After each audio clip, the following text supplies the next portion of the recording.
오늘의 하늘 말씀은 제2성서의 사도행전과 요한묵시록입니다. 먼저 제2성서의 사도행전 말씀을 읽겠습니다. 베드로와 사도들은 이렇게 대답하였다. 사람에게 복종하는 것보다 오히려 하느님께 복종해야 하지 않겠습니까? 우리 조상들의 하느님께서는 여러분들이 나무에 매달아 죽인 예수를 다시 살리셨습니다. 그리고 하느님께서는 그분을 지도자와 구세주로 세워 당신의 오른편에 높이 올리셔서 이스라엘을 회개시키시고 죄를 용서받게 하셨습니다. 우리는 이 모든 일의 증인입니다. 하느님께서 당신에게 복종하는 사람들에게 주신 성령도 그 증인이십니다. 이어서 제2성서의 요한묵시록 말씀을 읽겠습니다. 지금도 계시고 전에도 계셨고 장차 오실 전능하신 주 하느님께서 나는 알파요 오메가다 하고 말씀하셨습니다. 다 함께 요한복음 20장 30절에서 31절 말씀을 읽겠습니다. 예수께서는 제자들 앞에서 이 책에 기록되지 않은 다른 기적들도 수없이 행하셨다. 이 책을 쓴 목적은 다만 사람들이 예수는 그리스도이시며 하나님의 아들이심을 믿고 또 그렇게 믿어서 주님의 이름으로 생명을 얻게 하려는 것이다. 이 말씀으로 귀한 깨달음과 결단이 있으시기를 바랍니다.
오늘 복음서의 말씀은 요한복음입니다. 20장 24절에서 31절 말씀입니다. 12제자 중 하나로서 쌍둥이라고 불리던 토마는 예수께서 오셨을 때에 그들과 함께 있지 않았었다. 다른 제자들이 그에게 우리는 주님을 배웠소 하고 말하자 토마는 그들에게 나는 내 눈으로 그분의 손에 있는 못자국을 보고 내 손가락을 그 못자국에 넣어보고 또 내 손을 그분의 옆구리에 넣어보지 않고는 결코 믿지 못하겠소 하고 말하였다. 여드레 뒤에 제자들이 다시 집 안에 모여 있는데 그 자리에는 토마도 같이 있었다. 문이 다 잠겨 있었는데도 예수께서 들어오셔서 그들 한가운데 서시며 너희에게 평화가 있기를 하고 인사하셨다. 그리고 토마에게 내 손가락으로 내 손을 만져보아라. 또 내 손을 내 옆구리에 넣어보아라. 그리고 의심을 버리고 믿어라 하고 말씀하셨다. 토마가 예수께 나의 주님, 나의 하느님 하고 대답하자 예수께서는 너는 나를 보고야 믿느냐? 나를 보지 않고도 믿는 사람은 행복하다 하고 말씀하셨다. 예수께서는 제자들 앞에서 이 책에 기록되지 않은 다른 기적들도 수없이 행하셨다. 이 책을 쓴 목적은 다만 사람들이 예수는 그리스도이시며 하느님의 아들이심을 믿고 또 그렇게 믿어서 주님의 이름으로 생명을 얻게 하려는 것이다. 이는 주님의 말씀입니다.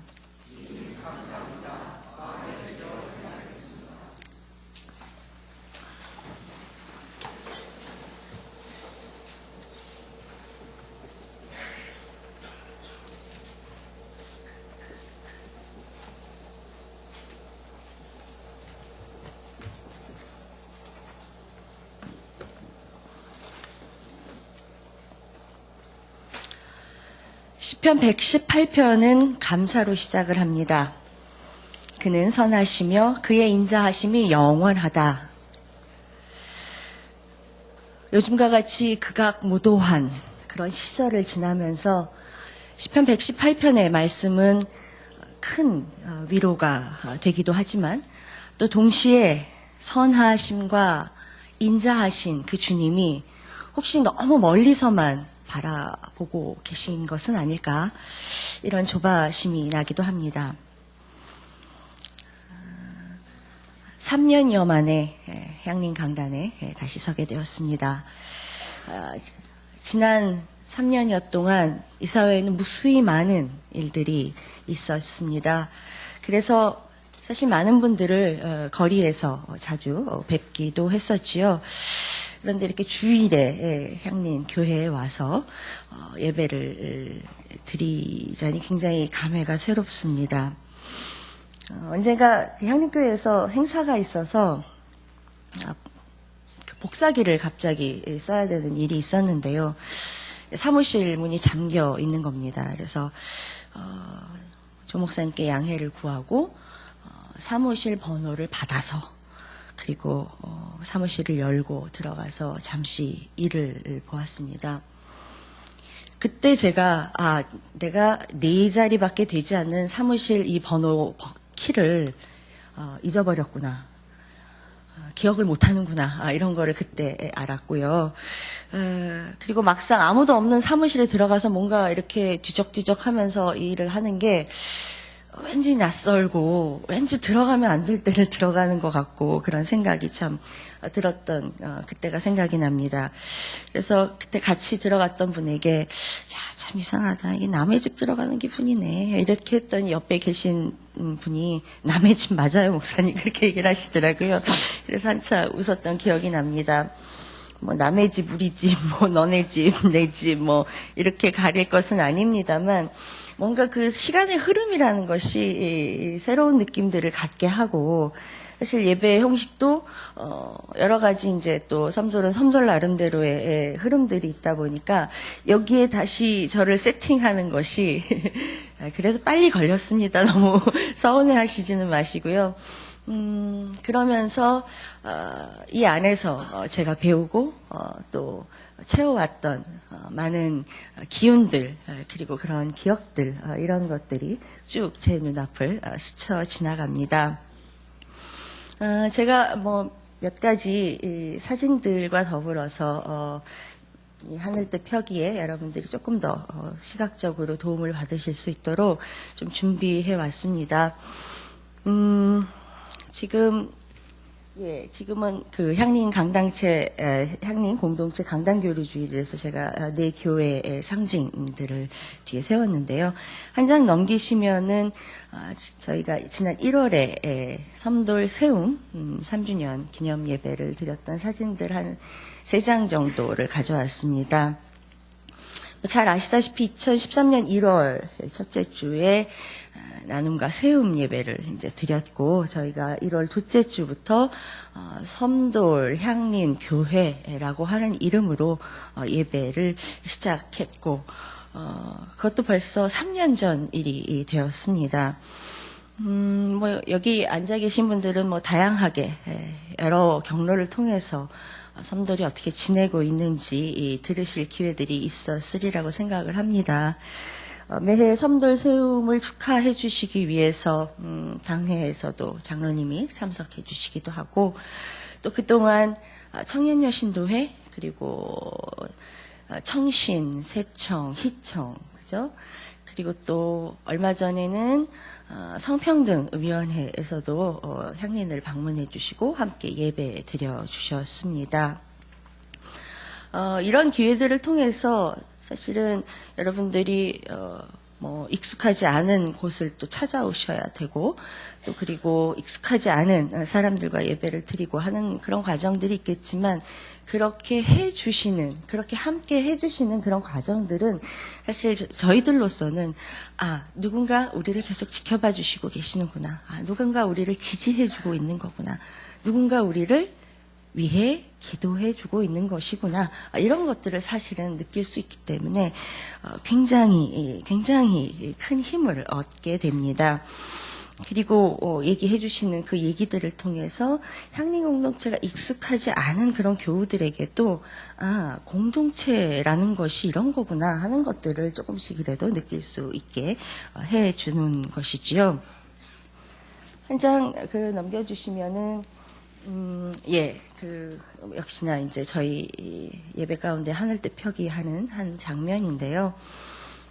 저는 그 목회하는 데 있어서 마의 3년이라는 말이 있다라는 거를 제가 처음 알았습니다. 제가 한 20여 년 동안 목회를 계속 해왔음에도 불구하고 마의 3년이 도대체 무슨 말이냐 이런 생각들을 했는데 그 말이 이거구나 하는 것들을 또 3년을 지나니까 알 수 있었습니다. 섬들은 시작부터 교인들이 있었고 또 안전하고 또 이 불안하지 않은 그죠? 굉장히 포근한 공간이 있었고 그리고 또 초기에 살림살이들을 꾸려나갈 수 있는 재정을 갖고 시작을 했기 때문에 여타한 수많은 개척교회에 비할 것이 없이 참 감사하게 그리고 처음부터 이 공동체가 세워진 그 뜻에 부합하도록 애를 쓸 수 있는데 오히려 몰입할 수 있었던 참 그런 복을 타고난 교회이죠. 섬들향림교회는 많이 들으셨겠지만 사실 한국에 여전히 개척교회들이 이제 세워졌다가 또 어느새 모르는 가운데 없어지기도 하는데 100개 정도의 교회가 세워지면 한 3년쯤 지날 쯤 어느새 75개 정도의 교회는 없어진다라는 것이 수많은 통계들에 나타나는 그런 공통점이기도 합니다. 그런데 이제 이 25개의 교회가 그러면 한 또 10년쯤 지나고 하면은 또 많은 교회들이 사라지고 없어지고 해체되고 하는 것이죠. 그런 것들이 사실은 교회 공간을 판매한다거나 교회 공간, 의자, 강대상, 플러스 교인 30명 이렇게 하면 많은 편이고 그죠? 이렇게 옵션으로 풀세트로 여러분들 온라인 뒤져보시면은 무수히 많이 있습니다. 사실 저희가 섬도향림이 공간을 찾을 때 그런 온라인 사이트가 있는 걸 보고 저 상당히 사실 굉장히 많은 충격을 받기도 했었습니다만 그쵸. 생각만 해도 이상합니다. 의자와 교인이 세트라니.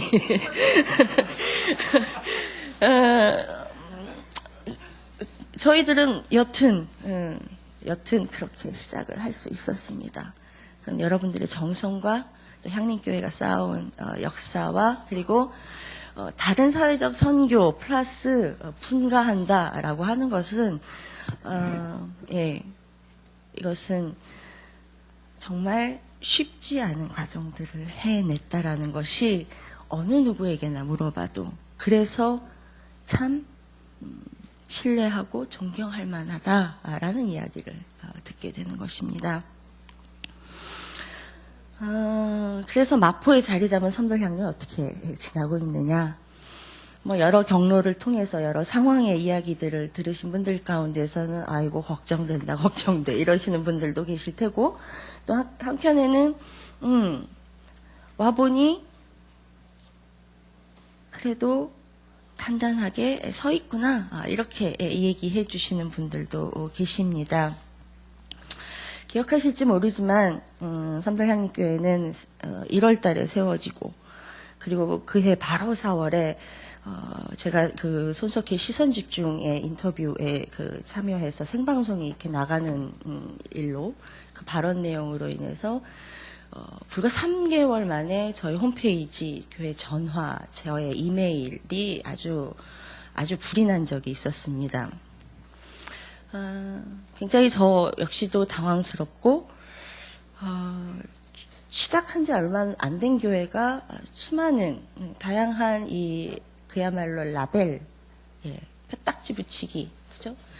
어떻게 해야 되나 이런 걱정들을 많이 하고 잠을 못 이룬 그런 시간들을 보냈었는데 그러나 감사하게도 그 과정 가운데에서 예를 들면 여러 일들이 있었지만 지금 지방에 사시면서 다른 교회를 섬기시지만 섬들향림의 지방 준회원으로서 저희 이 SNS를 통해서 또 친교를 나누고 함께 기도하고 저희 교회에 경조사가 있으면 또 마음을 다해서 참여해 주시고 뭐 이런 분들도 참 많이 얻을 수 있었습니다. 저희 교회에는 다양한 연령의 분들이 계십니다. 대개가 한 20, 30대가 많겠지 이렇게 생각하시고 오신 분들은 굉장히 다양한 연령의 구성원들을 보고 굉장히 놀라십니다. 노은아님의 딸 해루입니다. 이름이 헤드는 마루 8개월 되었습니다. 그리고 민경인 김유석님의 딸 단하가 이제 2돌을 앞두고 있습니다.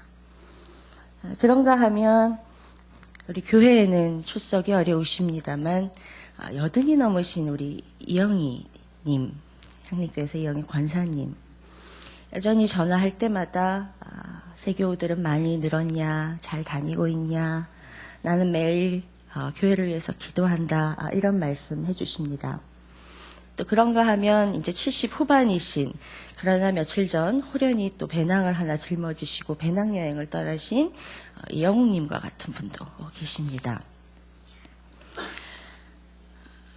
여러 다양성이 이 한 공동체 안에 공존한다라고 하는 것은 말은 그럴듯하고 굉장히 멋있는지 모르지만 실제 그렇게 공존을 하기 위해서는 얼마나 많은 서로의 노력들과 애씀이 필요한지 모릅니다. 그런 과정들을 3년 동안 지나고 그런 바닥다지기를 저희들이 해온 것이죠. 어떤 분들에게는 뭐 그저 그런 다 공부 꽤나 한 사람들이 또 모이는 그저 그런 교회이지 뭐 살 만큼 뭐 살 수 있는 뭐 그런 사람들이 모인 데지 뭐 이렇게 얘기를 하는 것도 제가 뭐 들은 적이 있습니다만 실제 뭐 성별이나 뭐 정치적 의견이나 사회적 출신이나 재산이나 장애나 나이나 국적이나 혼인이나 가족 상태나 혹은 성적 취향과 성별 정체성이나 건강 상태나 거주 장소나 사회적 지위나 심지어 인종과 피부색이나 정말 마지막엔 종교에 이르기까지 무교이신데 섬돌향림교회 기회가 닿을 때마다 와서 예배드리고 싶다는 뭐 그런 분들도 계시는 겁니다.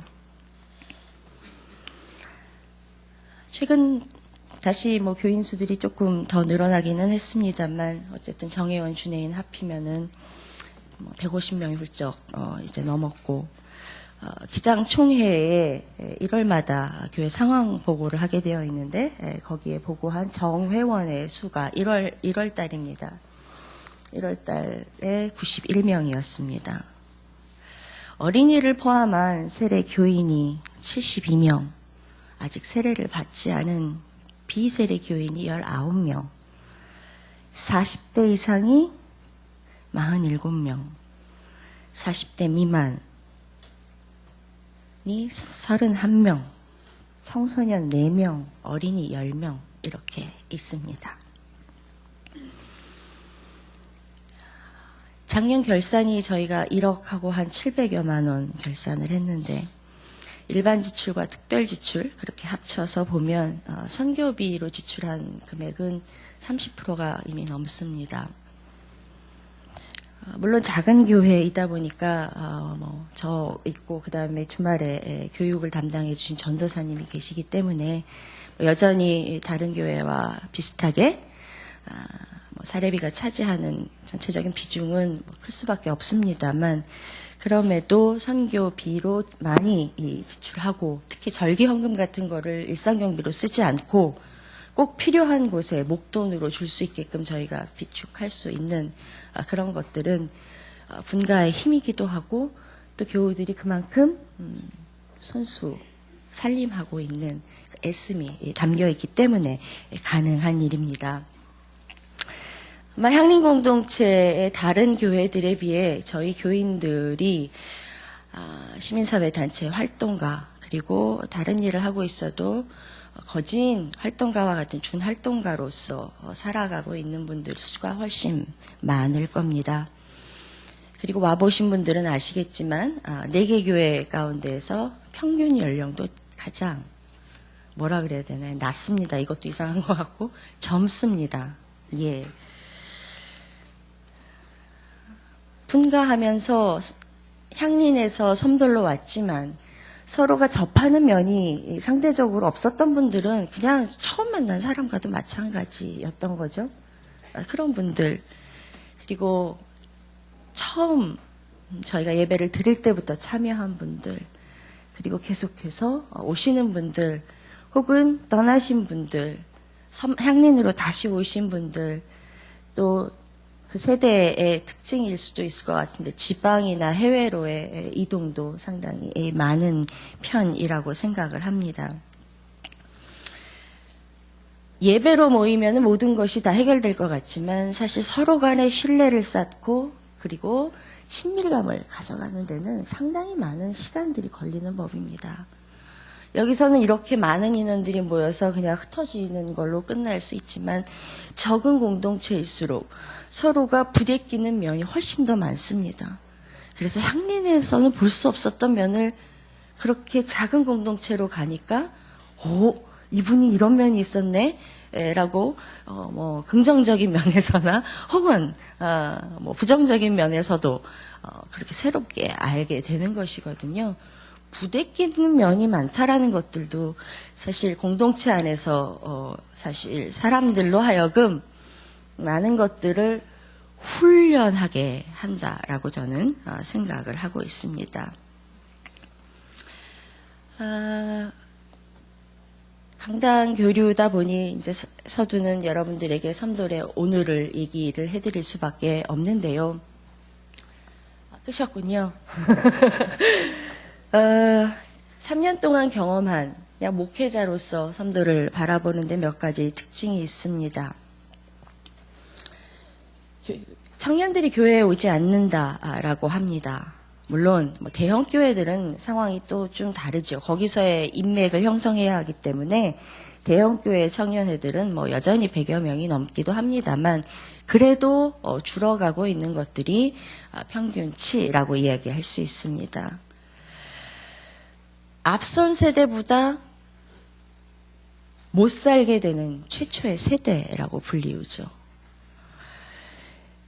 전쟁 후 가장 희망을 잃어버린 그런 세대라고도 불립니다. 잘 아시다시피 흑수저 뭐 이런 얘기들은 흔한 이야기고 절망 세대라고도 불리우는 세대가 바로 이 청년들입니다. 실제 청년들의 삶을 봐도 학자금 융자 뭐 계속 받아야 하는 것, 그리고 또 뭐 여러 가지 학비도 보태야 하고 뭐 여러 이유들로 아르바이트로 바쁘기도 하고요. 거기다가 본인이 관심 있어 하는 뭐 단체 활동, 정당 활동 하지요. 그런데 거기에 교회를 위해서 섬돌은 교인들이 없으면 운영될 수가 없는 그런 구조를 기본적으로 갖고 있기 때문에 교인들이 거기에 또 시간과 애정과 정성을 쏟습니다. 학비 걱정 없이 알바비는 오롯이 나의 스펙 쌓기나 뭐 취미 생활을 위해서 그렇게 쓸 수 있는 청년들을 찾아보기 힘듭니다. 또 한 가지 특징이라고 얘기하면 뭐 전문 용어라고 하는데요. 거울, 촉각, 공감각자 이런 말이 있습니다. 뇌에는 거울 뉴런이라는 게 있다라고 하지 않습니까? 거울은 미러라고 하는 이제 그 거울 그 자체입니다. 이거는 직접 경험하지 않아도 마치 내가 경험한 것처럼 반응하고 느끼게 하는 그런 역할을 하는 조직인 것이죠. 그래서 심지어는 다른 사람의 몸에 누군가 손을 대는 것조차도 내게 감각적으로 느껴지는 그런 사람들도 드물지만 있다라고 합니다. 촉감까지 느낄 정도니까 사람들의 얼굴 표정 하나 변하고 어떤 색깔인지 어떤 낯빛인지 이거 알아채는 거는 사실 유도 아닌 것이죠. 무슨 말이냐 하면 제가 보기에 섬돌은 이런 감각들이 평균치에 비해서 훨씬 더 많이 발달이 되어 있는 분들이 많이 있다라는 생각을 한다라는 것입니다. 내 아픔도 내 앞길을 가야 되는데 내 아픔도 견디기 힘든 이 마당에 누군가의 아픔까지도 느껴져야 한다는 것, 그냥 느껴지는 것, 그 사람들이 갖고 있는 삶의 무게는 상당합니다. 물론 뭐 100%다 그런 것이 아니라 뭐 개중에는 그냥 평균치 혹은 또 평균보다도 또 무딘 분들 뭐 이런 분들 다 있지요.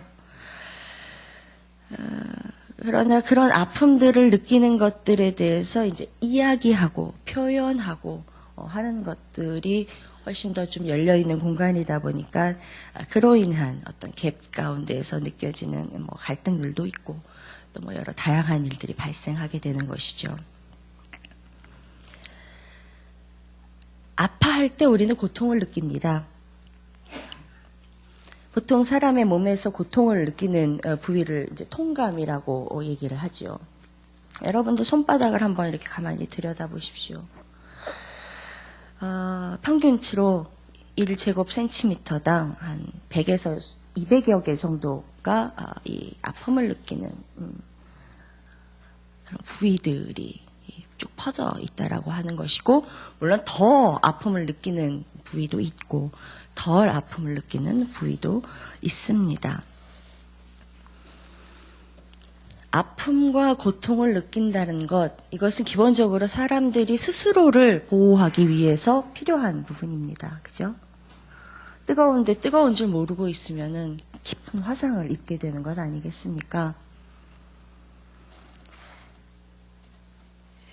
그러나 지금 세대, 우리가 살고 있는 이 사회 가운데에서는 사실은 이 통감, 아픔을 느끼는 부위들, 그리고 거울 뉴런이라고 얘기하는 누군가의 아픔이 나에게 전달되는 그런 기관들, 그런 조직들, 이런 것들이 다 망가져 있다라는 것입니다.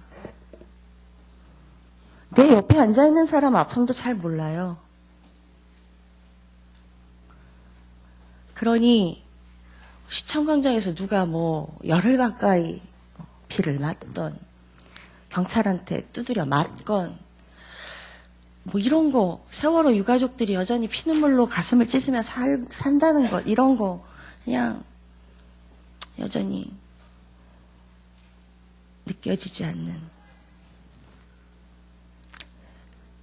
그 무뎌짐을 저는 일면 이해하기도 합니다. 너무 아프니까요. 너무 힘든 기억은 우리 기억 가운데서 지워버리지 않습니까? 무의식적으로. 그러나 신앙을 갖고 있다라는 것, 우리가 주기적으로 예배를 드린다라는 것, 이런 것들은 무디어진 그 아픔을 느끼는 모든 부위들을 살려내기는, 그래서 공동체성도 만들어지는 것이고 이 사회를 향한 외침도 그 힘으로부터 나가는 것이라고 생각을 합니다. 오늘 읽은 요한복음 20장에는 부활 사건으로 예수를 만났던 여러 사람들이 등장을 합니다. 두려움에 사로잡혔던 사람들이 어떤 변화를 경험하는지 담겨 있습니다. 당시 제자들은 어떤 두려움을 갖고 있었습니까? 성서에 기록된 바, 어딘가 들어가서 문도 닫고 창문도 닫고 다 문을 걸어 잠궜다라고 얘기하고 있습니다. 밖에 사람은 신뢰할 수 없기 때문에 모든 걸 걸어 잠궜습니다. 여러분들 그런 두려움, 그런 불안함 느껴본 적 있으십니까? 방문을 꼭 잠그고 커튼을 들이오고 어느 누구하고도 눈을 마주치기 싫었던 그런 두려움과 공포의 느낌을 여러분들 간직하고 계십니까? 뒤이어 요한복음 그냥 짠 하고 예수께서 나타나셔서 문을 잠가놨는데도 예수께서 나타나셔서 평화가 있기를 이렇게 얘기를 한다라고 이야기합니다. 그래서 제자들이 너무 기뻐서 어쩔 줄을 모른다라고 얘기하죠. 그런데 이 간극이 막 두려워서 문을 잠그고 있었는데 갑자기 또 막 기쁘고 막 얼굴이 막 화색이 돌고 이랬을까? 아니죠. 다른 복음서들을 묘사들을 보시면 알 수 있습니다. 누가복음은 너무나 놀라고 무서워서 유령을 보는 줄 알았다. 예수께서는 왜 이렇게 안절부절 못하고 있냐? 네? 왜 이렇게 그냥 의심을 품고 있는 거야? 라고 얘기한다라고 했고, 마가복음은 심지어 너무 마음이 완고해져서 전혀 믿지 않으려고 하는 그 제자들을 꾸짖었다라고도 이야기를 합니다. 그들은 예수께서 살아나신 것을 보았다라고 하는 사람들의 이야기도 믿지 않았다라고 하거든요. 예, 마태복음도 마찬가지로 그 안에는 의심하는 사람도 있었다. 이렇게 되어 있습니다. 그래서 이 토마의 이야기는 의심하면 안 돼. 보지 않고도 믿는 것이 이게 믿음이 좋은 거야. 라고 이야기하는데 아주 잘 쓰여지는 교훈적 얘기처럼 들려집니다. 그러나 우리라면 그 상황에서 어땠을까? 나는 믿음이 좋거든. 혹은 나는 믿음 오래 가졌거든. 나는 금방 반겼을 거야. 이렇게 얘기하실 수 있을까? 저는 도리어 토마처럼 이게 뭐지? 이 상황이 뭐지? 한번 만져봐야겠는걸? 손가락도 한번 좀 넣어볼까? 그렇게 솔직하게 얘기할 수 있었던 것. 철석 같은 믿음을 내가 갖고 있는 것처럼 그런 체하다가 나중에 가서 부정하고 불신하고 하는 것에 비해 훨씬 더 저는 신앙이 오히려 그래야 되는 것이 아닌가 생각합니다. 그런 체하기 시작하면 관념 속에만 자리 잡고 있는 그런 신앙에 지나지 않게 되는 것이죠. 못 믿으면 믿을 수 있게끔 나를 믿게 해봐라고 요구할 수 있어야 되는 것이죠. 그게 하느님하고의 씨름이기도 한 것입니다. 사람들은 눈에 보이지 않는 불안감, 공포심을 갖기 시작하면 통감, 거울 뉴런 이런 것이 마비되는 것은 둘째치고 사람들이 어느 순간 이성을 잃습니다. 무엇을 말해도 듣지 않으려고 하고 무엇을 보여주어도 눈에 보이는 것조차도 보지 않으려고 합니다. 그런데 그런 두려움과 공포 이것들이 부활신앙을 통해서 한 단계 넘어서는 그런 지점을 이 부활이 만들어 주었다라고 하는 것이죠. 죽음을 넘어서 부활했다라는 것. 예수는 죽으셨다가 사흘 만에 다시 살아나셔서 우리는 그 부활하신 예수 그리스도를 믿는다라고 얘기하는 것은 허상이 아닌 실제이고 그리고 현실에서 나도 그렇게 살겠다라고 하는 다짐까지 이어지는 사실 녹록하지 않은 신앙 고백입니다. 그런 신앙 고백을 하는 사람들이 신앙 공동체를 이루고 있는 것이죠. 오늘도 여러분들이 함께 부른 향린의 신앙 고백송이 무엇을 의미합니까? 믿습니다, 믿습니다, 믿습니다.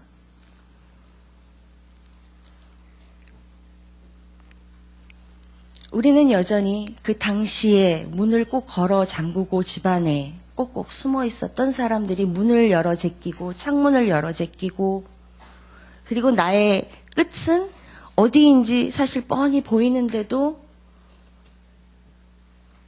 그 길을 그냥 내달리는 그런 사람들을 기억하면서 우리도 그렇게 살자라고 이야기하면서 이 자리에 모여 있습니다. 그게 바로 마지막 구절에 나왔던 생명을 향한 길인 것입니다. 주어지는 것이 아니라 그냥 생명을 얻게 하려고 하는, 얻으려고 하는 나의 몸의 움직임이 동반되어야 합니다. 죽음을 직면한다는 것이 얼마나 기가 막히고 엄두도 안 나는 그런 일을 어떻게 나 혼자 하겠습니까?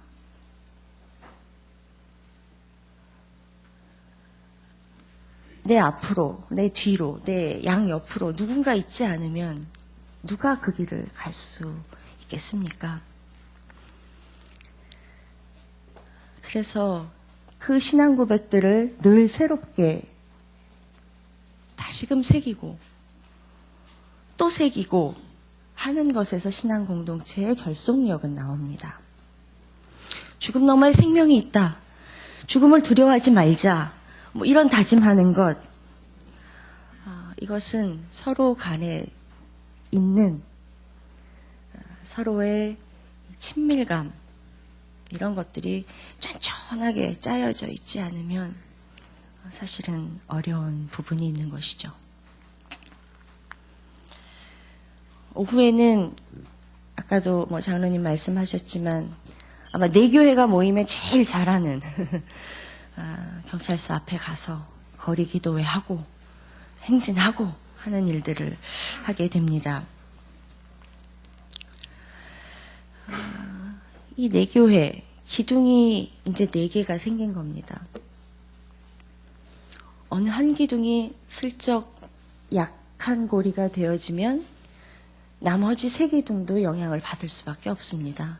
그렇겠죠? 그런 면에서 정말 이렇게 향린을 나와서 3년 동안 향린을 이렇게 바라보니까 향린은 참 큰 울타리임이 분명합니다. 그 든든함은 안에 계신 여러분들의 프라이드만 가지고 느껴질 수 없는 그런 부분입니다. 밖에 한번 나와봐야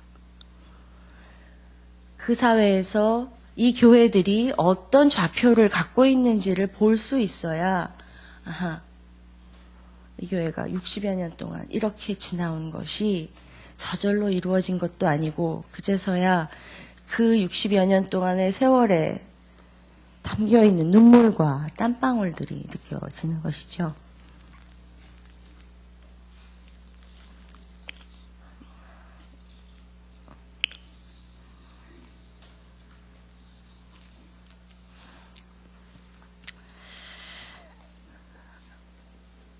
제일 큰 제자를 자처했던 베드로는 어려운 일을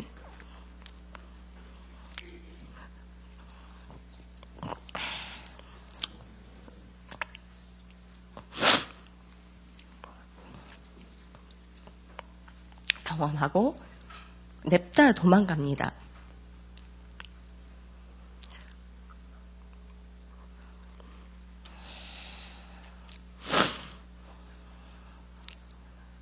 그랬던 그의 입에서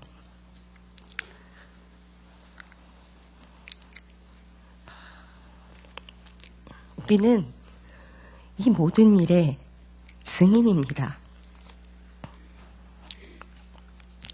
우리는 문자로 읽으면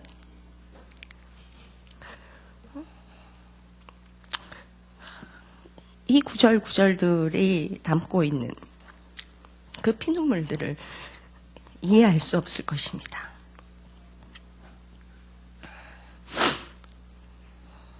길게는 60여 년, 짧게는 고작 3년.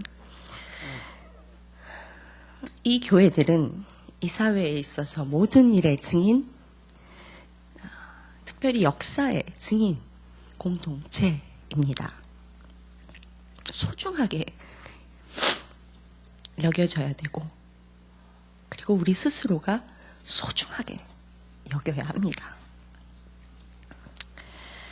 한국교회 대부분들이 잘 보려 하지 않는 공권력의 포악함, 잔인함, 비열함, 정권의 극악무도함, 동시에 쫓겨나고 내몰리고 아파하는 이들의 고통이 어느 정도인지 가지고 또 많은 것들, 높은 사람들, 그런 사람의 자리가 아니라 낮고 손가락질 당하고 별로 사람들이 곁에 있고 싶지 않아 하는 사람들의 곁에 서는 일, 그 일들을 해오고 또 계속 하려고 하는 것 아닙니까?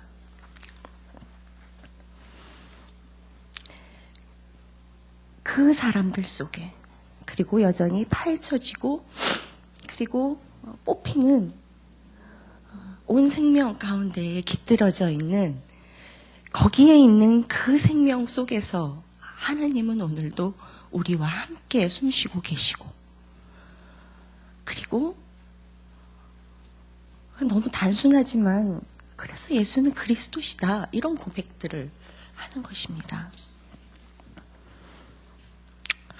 오늘날 내 기둥, 앞으로는 6기둥, 10기둥 될런지 모르겠습니다만, 우리 공동체가 지금 2016년 4월 3일 현재까지 존재하는 이유입니다.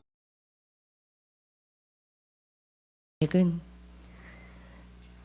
한자도 틀리지 않고 입으로 반복되어서는 그냥 활자에 지나지 않습니다. 신앙 고백은 나의 가슴이 움직이고 내가 기억하고 있는 것들 뿐만 아니라 우리가 공유해서 기억해야 할 것들을 갖고 잃지 않겠다라고 계속 다짐하면서 한 걸음씩 내디뎌 가야 합니다. 그것이 살아있는 신앙 고백이 되는 것이고, 그것을 토대로 신앙의 공동체가 제대로 설 수 있는 것입니다. 울컥했습니다.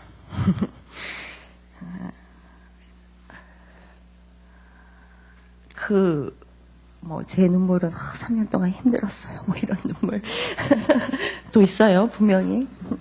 하지만 이 큰 울타리가 주는 그 느낌을 다시금 새길 때 오는 그 감격이기도 합니다. 너무 불쌍하게 생각하시지 마세요. 열심히 하고 있습니다, 저희 선도량인교회.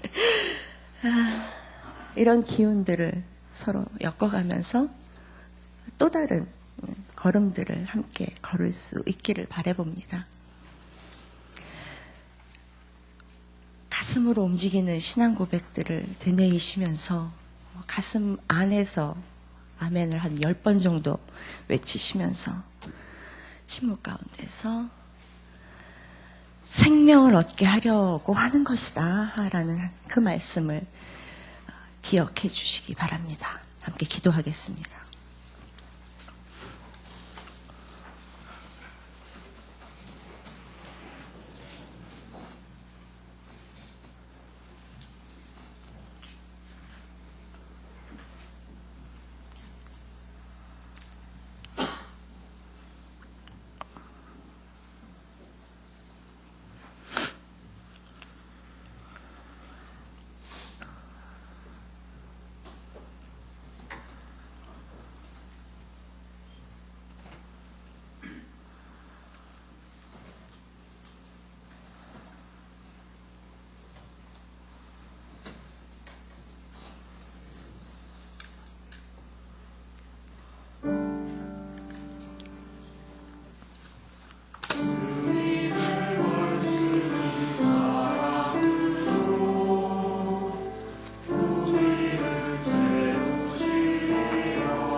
그니의 눈물 어루만져 주고